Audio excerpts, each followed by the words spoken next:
Hi friends, welcome to yet another exciting edition of Technology Update from Neon Forge. Now in this video we have an update about space debris. A giant piece of space junk from a Chinese rocket is hurtling towards Earth. A large piece of space debris, possibly weighing several tons, is currently on an uncontrolled re-entry phase. That's space peak for out of control, and parts of it are expected to crash down to Earth over the next few weeks.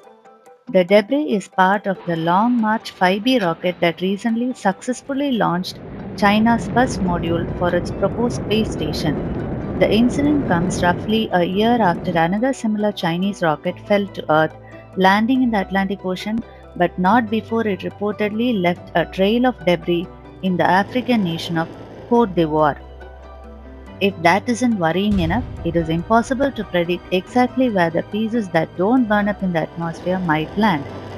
Given the object's orbit, the possible landing points are anyway in a band of latitudes a little farther north than New York, Madrid, and Beijing, and as far south as southern Chile and Wellington, New Zealand.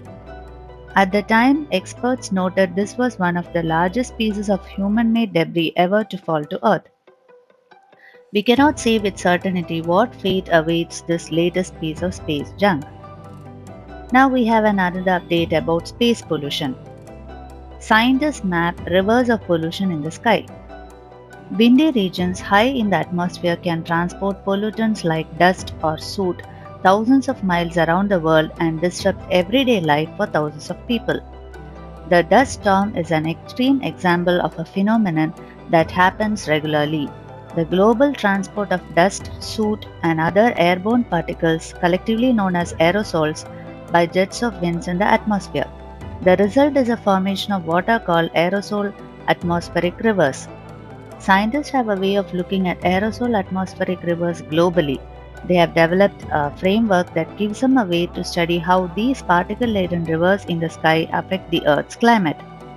This includes how aerosols interact with clouds to potentially supercharge storms, how they trap or reflect heat in the atmosphere, and whether the phenomena like El Nino and La Nina affect atmospheric aerosol river pathways and frequency. The new approach also gives researchers insight into how aerosol atmospheric rivers could affect communities around the world through their impacts on air quality and visibility and their ability to move plant pathogens that can affect the crops. That's all for now. See you with more interesting news in another video. Bye.